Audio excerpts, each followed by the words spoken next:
Donc, je vais commencer par Karine. Karine est une femme d'âge mûr aujourd'hui qui, après une longue relation donc avec un homme, a décidé de mettre fin à cette relation car elle ne se sentait absolument pas épanouie. Karine est une très jolie femme qui n'a absolument pas de problème à rencontrer des partenaires potentiels.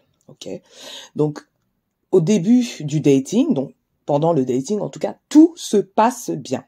Enfin, effectivement, on est tous amenés c'est-à-dire à faire parler, si vous voulez, lors du dating, notre meilleur représentant. Donc Karine aussi joue ce jeu-là. C'est la meilleure représentation de Karine qui est mise en avant. Donc tout se passe bien lors du dating. Une fois que ces personnes ont décidé donc de rendre la relation officielle, que les choses commencent à se compliquer pour Karine. Puisque là, il s'agit de s'entendre avec une autre personne, il s'agit de prendre en compte l'autre personne et ses émotions à elle. C'est là que ça se complique pour Karine. À la première difficulté relationnelle, donc lorsqu'il faut donc chacun essayer de négocier pour trouver un terrain d'entente, voilà, afin de traverser cette problématique, Karine, qu'est-ce qui se passe? Elle commence à paniquer, parce que là, il s'agit de s'ouvrir émotionnellement, et Karine ne sait pas faire ça. Donc, sa stratégie est plutôt de s'isoler, de fuir, de mettre fin, de couper le lien.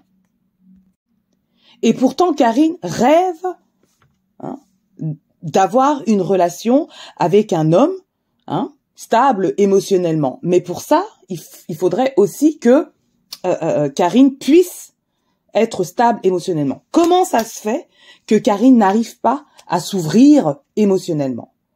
Alors là, il s'agit de réfléchir à son histoire familiale. Qu'est-ce qui s'est passé dans son enfance pour que Karine ait des difficultés à partager ses émotions ou à recueillir donc l'émotion de l'autre et en faire quelque chose? Alors Karine, c'est quelqu'un qui évoque que très peu sa mère. Elle a grandi avec d'autres membres de la famille. Elle a vécu avec sa mère pendant quelques années, donc pendant ses années développementales, mais ne se rappelle que de très peu de choses. Karine ne semble pas avoir besoin de se raconter, de raconter son histoire lorsqu'elle était enfant avec sa mère. Ce dont elle se rappelle, c'est que sa mère n'était pas là pour des événements importants de sa vie.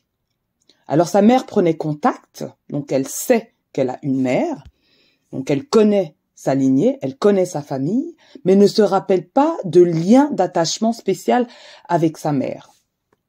Elle se rappelle qu'enfant, lorsqu'elle vivait avec d'autres membres de la famille, que sa mère prenait contact, voilà, pour parler un petit peu avec elle, mais rien de plus. Donc il n'y a pas ce lien maternel, en tout cas, qui a été développé entre elle et sa mère. En gros, sa mère a le titre de mère, mais n'a pas la fonction. Lorsque Karine évoque sa mère, il ne s'agit pas d'émotionnel. C'est très très factuel. Aujourd'hui, Karine, elle, son style d'attachement est plutôt évitant. Karine a du mal à évoquer tout ce qui est émotionnel. Lorsque Karine se sent envahie émotionnellement, elle s'isole. Alors cette stratégie est très caractéristique donc des personnes, des femmes du coup, qui ont appris à vraiment comme éteindre, comme stopper leurs sentiments à un très jeune âge. Donc c'est des personnes qui n'ont pas appris à compter sur leur premier autre, leur figure maternelle, pour réguler leurs émotions. On se rappelle que quand on est bébé, on pleure. Dès qu'on a besoin de quelque chose, on pleure. Mais donc, on va faire l'hypothèse que cette personne-là, quand bébé, sa maman n'a pas pu répondre à ses besoins émotionnels. Et donc, si un bébé ne fait que pleurer, et sa personne de premier soin ne vient pas la réguler émotionnellement, donc en cherchant ce dont l'enfant a besoin, que ce soit des caresses, que ce soit des mots attendrissants, que ce soit, je ne sais pas, de la nourriture, des choses comme ça, et ce de manière consistante, voilà, l'enfant se dit que ça sert à rien, donc je dois tout simplement arrêter et d'attendre qu'il se passe à un moment donné quelque chose. Et donc, on peut faire l'hypothèse que Karine, elle a appris tout simplement à éteindre ses émotions. Et du coup, lorsqu'elle est prise d'une grosse émotion, elle ne sait pas quoi en faire, et donc elle s'isole, elle se retire jusqu'à ce que cette émotion passe, en fait. Et donc Karine a grandi avec l'habitude de supprimer ou de refouler ses émotions. Comme sa mère n'a pas pu la réconforter lors de détresse émotionnelle, Karine ne sait pas du tout gérer ses émotions fortes, négatives. Elle s'isole parce que de un, c'est une stratégie apprise, donc c'est presque automatique, ok? Donc voilà, c'est la stratégie qu'elle connaît, la meilleure stratégie, en tout cas qu'elle a connue. Donc toutes les stratégies de survie utilisées, je veux dire, à partir du moment où vous êtes vivant, c'était la bonne stratégie, c'était une des stratégies donc fonctionnelles, ok? Mais aujourd'hui, ce que Karine doit comprendre, c'est que si elle tient à développer des relations de qualité, elle doit s'ouvrir émotionnellement. Donc, elle doit apprendre à être vulnérable émotionnellement. Ce que Karine, aujourd'hui, a du mal à faire. Vu que Karine ne sait pas quoi faire de ses émotions, et surtout ses émotions les plus fortes, c'est une personne qui se sent envahie également dans les relations par les émotions des autres. Et donc, Karine a appris, de manière interne aussi, à supprimer ses émotions et à se fermer aux émotions des autres. Mais vous voyez que ce n'est pas une stratégie porteuse. Ok? Karine, aujourd'hui, n'a pas vraiment de relation profonde, amicale. Elle se suffit à elle-même.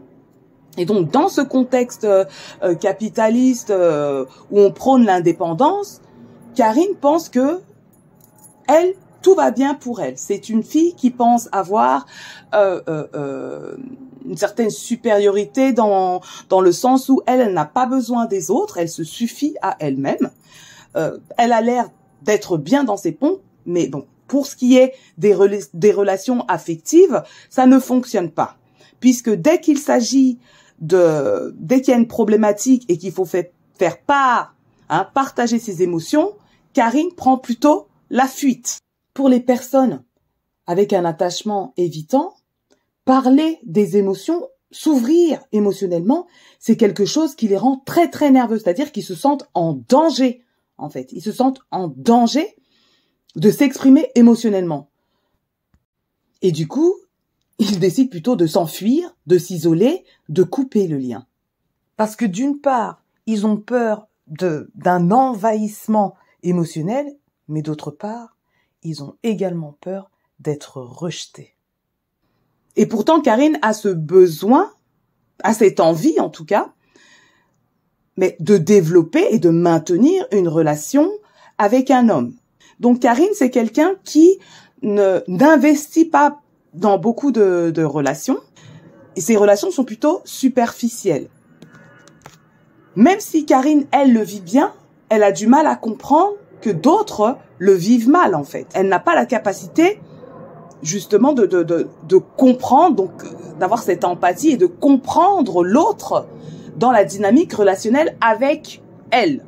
Donc même si elle est capable de comprendre une dynamique hors d'elle, lorsqu'il s'agit d'elle, ça devient très très compliqué. Et ce même dans un contexte amical. Donc imaginons donc Karine avec des copines, elles qui n'ont pas de problème à s'exprimer émotionnellement. Karine se sentira vite envahie par les émotions des autres et du coup aura envie de se retirer.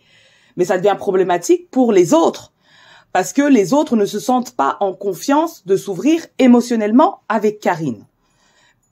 Alors que Karine, elle, n'a pas cette conscience-là. Puisque dès qu'il s'agit d'émotions, elle se retire.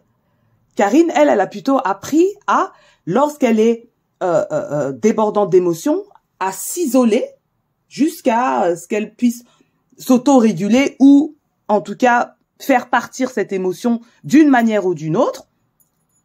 Là, Karine peut revenir dans une relation un peu plus superficielle avec son, entre guillemets, ami qui doute sur la relation, sur cette dynamique relationnelle.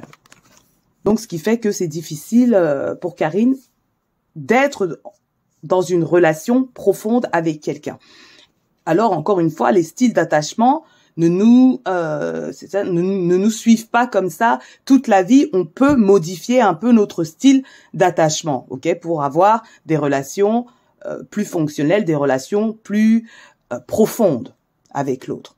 Et donc, les personnes qui ont un attachement évitant ont tendance à se lier d'amitié avec des personnes anxieuses parce que les personnes anxieuses, elles, ont pour habitude d'investir la relation, de vouloir, enfin bref. Donc, comme elles vont investir la relation, la personne avec l'attachement évitant peut justement se cacher pendant un certain temps en tout cas, et ne pas investir émotionnellement dans la relation. Et donc, pour une femme qui a un attachement évitant et qui n'arrive pas donc à créer et maintenir une relation stable dans le temps, vous devez travailler pour modifier un petit peu votre attachement. Mais c'est difficile parce que la personne qui a un attachement évitant, la femme qui a un attachement évitant et qui réussit dans d'autres domaines, aura plus de mal à mettre le doigt sur sa difficulté à elle.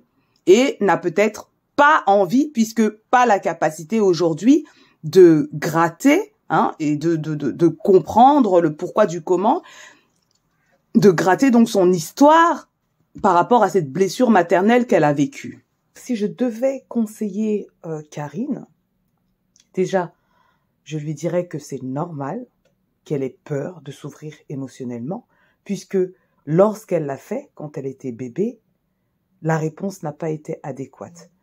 La personne n'a pas été disponible. Donc la première personne d'attachement n'a pas été disponible pour la réguler émotionnellement et pour lui apprendre à s'auto-réguler émotionnellement.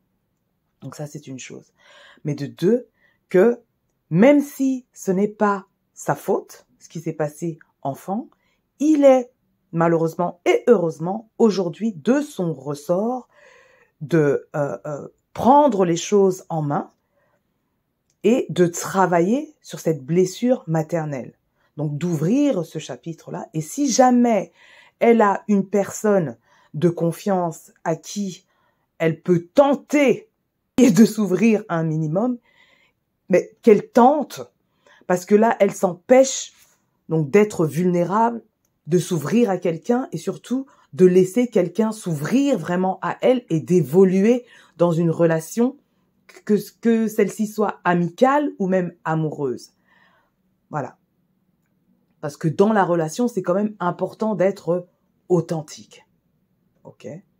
Peut-être pas dans les relations futiles, dans le dating, dans des petites relations qui importent peu, mais dans une relation intime, il est quand même important d'être au plus proche de soi-même, ok ? Et de découvrir l'autre, qui va nous donner des infos sur soi-même, et nous, on va pouvoir évoluer dans notre personne. Donc moi, si je devais donc conseiller Karine, c'est de prendre le risque, au moins avec une personne, de s'ouvrir. Qu'elle comprenne que voilà, il n'y a pas grand-chose à perdre. Il n'y a vraiment pas grand-chose à perdre, mais tellement de choses à gagner pour elle-même. Ok. Je lui conseillerais aussi de prendre contact avec une psychologue, une thérapeute, voilà, pour travailler cette question de la blessure maternelle. Donc, pour travailler son histoire infantile, son histoire familiale, qu'elle puisse comprendre comment cela se fait aujourd'hui. Voilà, qu'elle n'arrive pas à s'ouvrir émotionnellement. Comment le faire de manière progressive avec une personne qui ne sera pas dans le jugement, mais qui sera en soutien dans le travail avec elle. Si vous avez d'autres pistes, n'hésitez pas à partager vos idées en commentaire et on se capte à la prochaine pour une nouvelle illustration de cas et il s'agira de Sabrina qui, elle, est dans la reproduction d'une histoire familiale du côté maternel. On se capte à la prochaine. Peace.